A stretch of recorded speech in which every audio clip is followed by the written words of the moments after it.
Здравствуйте, друзья! Новогодний беспредел Петра Первого.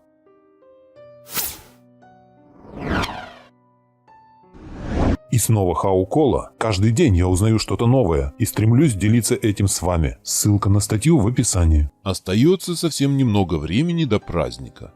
Готовятся салаты, украшается дом, и наверняка у всех уже стоит нарядная новогодняя елочка. Но мало кто знает, откуда в Россию пришли эти приятные хлопоты праздника. 1 января. Традицию празднования Нового года в России ввел Петр I. До этого Новый год на Руси приходился на 1 сентября, а еще раньше на 1 марта.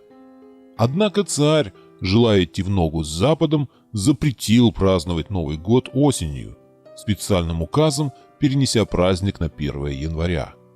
Столицей тогда была Москва, Петербург еще не был построен, и все празднования проходили на Красной площади. Однако в 1704 году праздник был перенесен в северную столицу. Правда, главным на новогоднем празднике в те времена было не застолье, а массовые гуляния. Петр не только сам принимал участие в народном гулянии, но и обязывал к этому вельмож. Тех, кто не являлся на празднество, под предлогом болезни осматривали медики. Если причина оказывалась неубедительной, на провинившегося накладывали штраф. Он на глазах у всех должен был выпить огромную чару водки. После праздника неумолимый царь зазывал к себе в императорский дворец узкий круг особо приближенных, человек 80-100. Двери обеденной залы по традиции запирали на ключ, чтобы никто раньше, чем через 3 дня не попытался покинуть помещение. Такое соглашение действовало по настоянию Петра. Бражничали в эти дни безмерно. Большинство гостей к 3-му дню тихо сползали под лавку, не тревожа остальных. Выдерживали такое новогоднее застолье только самые крепкие. Вот кто ввел традицию пить спиртное в Новый год в Руси. Елки и маскарады. Императрица Елизавета I продолжила традицию празднования Нового года, начатую ее отцом. Она была большая любительница балов и увеселений. Устраивала во дворце роскошные елки и маскарады, на которые сама любила являться в мужском костюме. 2 января 1751 года петербургские ведомости подробно описали новогодний бал, данный в императорском дворце. Вельможи прибыли на маскарад в богатых платьях и собрались в большом зале, где в 8 часу началась музыка на 2 оркестрах и продолжалась до 7 часов по полуночи. После танцев были накрыты столы, на которых поставлено было великое множество пирамид с конфектами, а также холодное и горячее кушанье. В маскараде приняло участие более 15 тысяч человек, которые были разными водками и наилучшими виноградными винами, а также кофеем, шоколадом, чаем, оршатом и лимонадом и прочими напитками довольствованы. Кулинарные шедевры на новогоднем столе. При Екатерине II Новый год тоже отмечали с размахом. В XVIII веке русский новогодний стол стал более изысканным и вкусным. В поварское искусство пришло стремление удивить, потешить гостей необычными и непривычными яствами. Историки рассказывают легенду о диковинном блюде, которое придворный повар-француз приготовил для императрицы в качестве сюрприза к новогодней трапезе. Весьма замысловатое угощение обходилось недешево и требовало от повара незаурядного мастерства.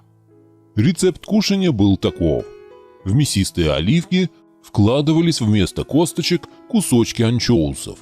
Оливки являлись начинкой для выпотрошенного жаворонка, которого следовало вложить в жирную куропатку, а ту – в фазана. Последней оболочкой служил поросенок. Сначала секрет царского новогоднего угощения держался в строгом секрете, но потом его выведал богач-вельможа.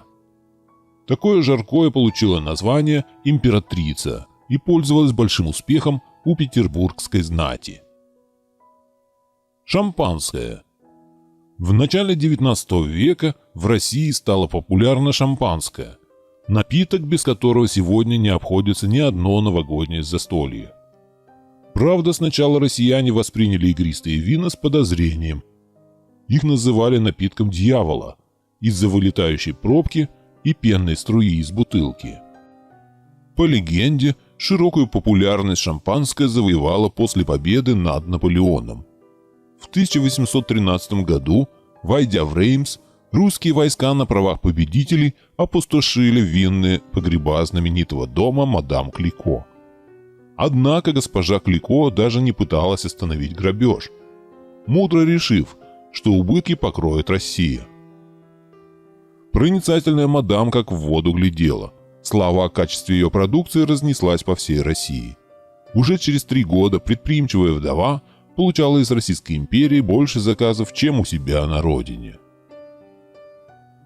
Новогодняя елка. К царствованию императора Николая I относится появление первой в России и Петербурге публичной новогодней елки.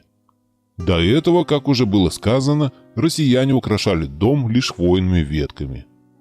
Впрочем, для украшения годилось любое дерево – вишня, яблоня, береза. В середине XIX века наряжать стали уже только елки. Первая наряженная красавица засветилась огоньками в помещении в 1852 году. А к концу XIX века этот красивый обычай стал уже привычным не только в русских городах, но и в деревнях. Оформление стола. В торжественном застолье тех времен не меньше, чем качество приготовленной еды, ценилась красота оформления стола. Причем красивыми должны были быть не только сервировка и поданные блюда. В особую моду во времена правления Александра III и Николая II входит искусство составления и оформления меню. Блюда назывались красиво и пышно, а карточки меню оформлялись изысканными рисунками, вензелями, виньетками.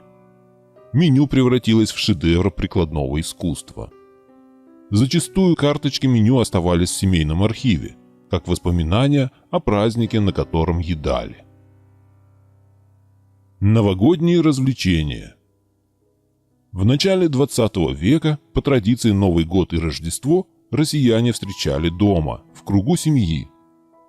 А вот после новогодней ночи заказывали столики в ресторанах или увеселительных заведениях. Ресторанов в то время, особенно в Петербурге, было великое множество, на любой вкус и кошелек. Были в северной столице рестораны аристократические. Кюба на Большой Морской улице или Медведь на Большой Конюшенной.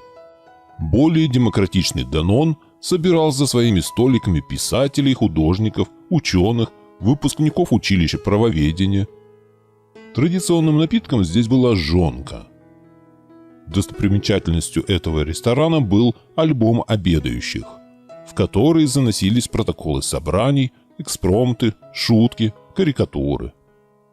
Столичный петербургский бомонд, люди искусства и литературы устраивали свои вечера в фешенебельном Кантане на Мойке. В программе вечера лирический дивертисмент с участием лучших русских и иностранных артистов, виртуозный румынский оркестр. Дамам бесплатно подносились цветы.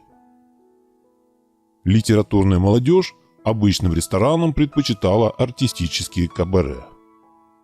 Самым колоритным из них была бродячая собака на Михайловской площади. Кроме традиций, есть новогодние обряды. Все мы в полночь, когда куранты бьют 12 раз, загадываем самые заветные желания, которые обязательно должны сбыться в наступающем году. Многие соблюдают и более сложный обряд. В то время, когда часы бьют 12, на бумаге пишется желание. Затем бумага сжигается, пепел размешивается в бокале с шампанским. Шампанское нужно выпить, пока часы не пробьют последний удар. С празднованием Нового года связано множество других, довольно интересных примет. Под Новый год в сильный мороз воду замораживали в ложке. О хорошем здоровье и долголетии свидетельствует лед в пузырьках, а о болезни или даже смерти – ямка в центре. Существует еще один не менее интересный обычай. В ночь под Новый год Часть от праздничного ужина девушка клала себе под подушку.